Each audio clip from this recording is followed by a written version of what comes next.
Kue jadul ini adalah kue biasa untuk orang Chinese sembahyang. Setiap tahun ini wajib bikin ya kalau kita sembahyang. Selain untuk sembahyang, dimakan kayak gitu juga enak banget. Kita akan buat biang untuk kulitnya dulu. Di sini saya pakai 300 gram tepung terigu. Untuk airnya ini 600 ml. Saat masukkan ke dalam kuali, kita aduk terus sampai tidak ada tepung yang menggelindir lagi. Nah, sampai seperti ini ya. Ini kita masukkan pewarna. Saya pakai pewarna merah cabai supaya nanti hasil kuenya itu warna merahnya bagus. Di sini kira-kira pakai 3 sendok makan. Hidupkan api kompor. Ini biangnya akan kita masak sampai mengental. Masaknya ini menggunakan api sedang sambil terus diaduk supaya tidak ada yang hangus di bagian bawahnya. Nah, kira-kira sampai seperti ini ya.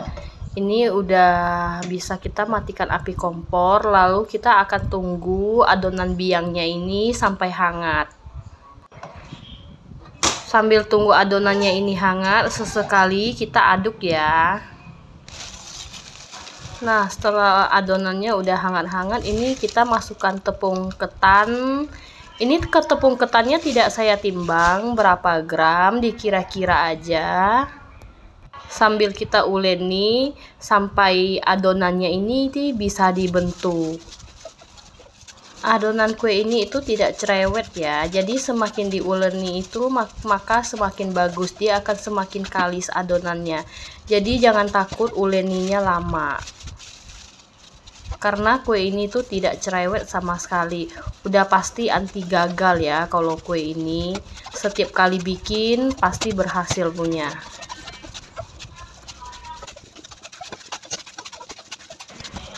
Nah, adonannya udah siap. Ini juga kita pakai isian pasta kacang hijau. Resepnya udah saya share ya.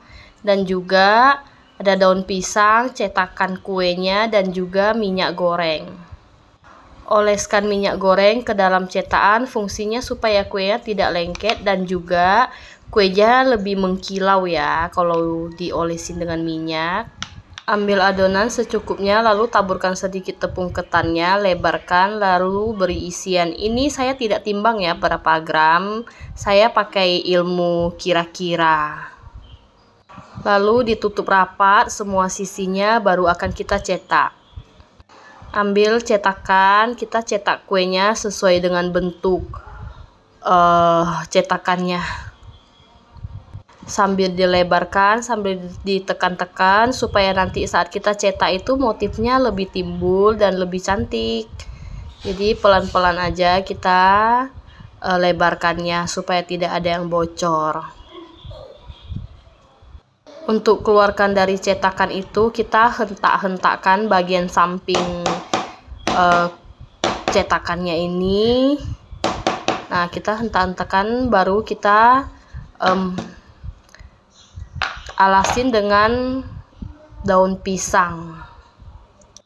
Diulang terus ya sampai semua adonannya ini habis.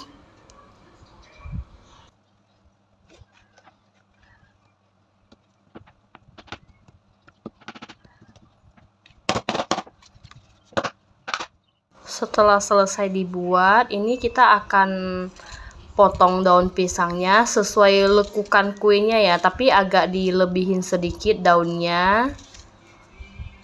Karena kue ini kalau saat kita kukus dia akan mengembang sedikit.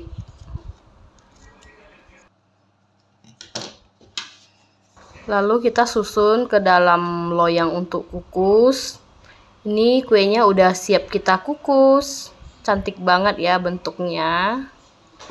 Panaskan kukusan. Ini panaskan kukusannya menggunakan api yang kecil ya. Lalu kuenya ini akan kita kukus selama 10 menit. Nah, setelah 10 menit kuenya juga udah mateng. Kita tunggu sampai kuenya dingin baru bisa kita kemas. Nah, kira-kira seperti ini ya teksturnya. Ini tuh lembut dan sedikit kenyal. Jika teman-teman ingin mencobanya di rumah, selamat mencoba dan semoga berhasil. Bye bye.